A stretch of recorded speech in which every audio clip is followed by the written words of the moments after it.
Hey everybody, this is Eric, the organizer for We Are Change Wisconsin, and I want to touch on a really touchy subject, abortion. And the reason why I want to talk about this is because it's always a key issue in most elections, and I want to explain to you why it's a divide and conquer scenario. You see, we've been forced to kind of join one side or the other. It's either you're pro-life or you're pro-choice. And I want to make the profound first ever claim that I am both. I am both pro-choice and pro-life. You know, I'm obviously not going to be anti-life. You know, I don't promote death, and I don't promote not having choice, because choice is freedom. But let me really explain what this means. I'm going to break it down real quick. I'm not going to make a long, drawn-out video about this. But to me, I define abortion as the termination of an unwanted pregnancy. So, you know, you look at the fighting between the two sides, and whenever you see large amounts of fighting, you can be guaranteed that there really is a problem. And there is a problem. And it's not a legal problem. You can call it a moral problem if you want to, because there are moral implications. But I don't think that this is a problem that will be solved whether abortion's legal or illegal. That's not the problem. The problem is that there are people who are pregnant who don't want to be pregnant. And so I think the real solution is, you know, neither side, the pro-life or the pro-choice, have actually offered a solution to the actual problem. Because both sides give brilliant arguments. You know, the pro-choice side, you know, they don't want the government telling what to do. I agree with that. On the pro-life side, they don't want people just going out getting pregnant and thinking nothing of it and then just having an abortion. And I agree with that. The problem is that with a pro-choice stance, you have choices. Whether abortion is legal or illegal, you still have choices. And how you use those choices will determine whether or not you find yourself in a situation where you don't want to be pregnant, but then you are. You see what I'm saying? At the same time, if abortion's illegal, then we're enforcing and we're infringing, you know, we're telling people what to do, which I also, you know, don't believe it. So I believe, in my full-heartedness, that the actual solution is to figure out a way, and this is the other profound statement that I'm going to make, is that any solution that we find, any real solution that we find to this problem, both sides will agree to. We don't need to be divided. We don't need to argue. Obviously, abortion's a problem. You're pregnant, you don't want to be. How do we get in this situation? How do we become more responsible in our own lives? How do we take our choices and the right that we have choices and make better choices, so that we then don't find ourselves in this predicament? Because I've met people who have had abortions. It's not an easy decision to make. It's a very difficult one. And there's a lot of regret, there's pain, and all these other things that go along with that decision. At the same time, you know, the Christian standpoint is, you know, obviously against abortion, but then you see these Christians who are standing outside of abortion clinics yelling names and name-calling and screaming at these people, which is a very un-Christ-like thing to do.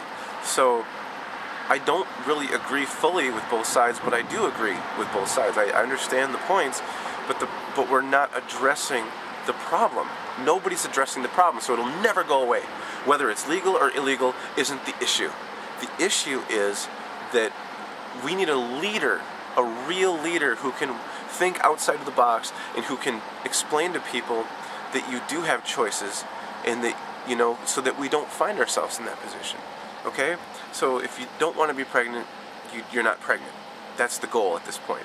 But then, you know, there are other arguments, like, for instance, what if there's a pregnancy and there's a problem with the pregnancy where it endangers the woman's life? You know, how do you address that, Mr. Know-It-All? Well, here's how you do it. You know, through better medicine and through better, you know, nutrition and through understanding and, you know, just we can limit that number dramatically to where that isn't even an issue. But in the case, where you have to pick and choose, I mean, it's not so much of a moral issue at that point, because you've got either the baby dies or the mother dies. I mean, you literally, and it sucks to be in a position like that. But how do you weigh that? How do you morally say one's right and one's wrong? What, you can't abort the baby, so then the mother has to die? Well, what if you go ahead with the birth and both die? I mean, there's a lot of implications either way with that one. But I believe that the answer to that whole question will be to really study and really have professionals who know what they're doing, well trained.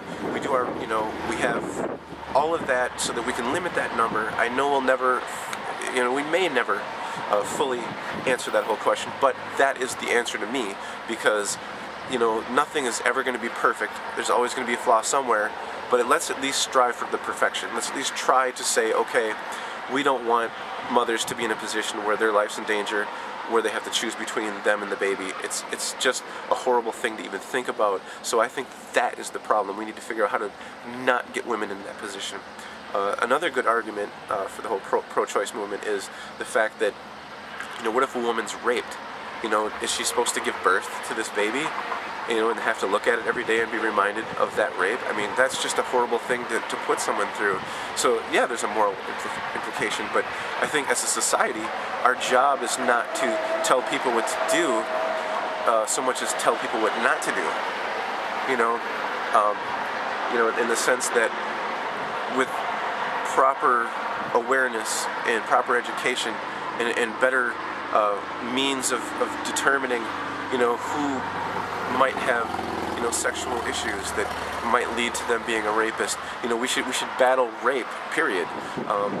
Nobody should be forced to do anything they don't want to do.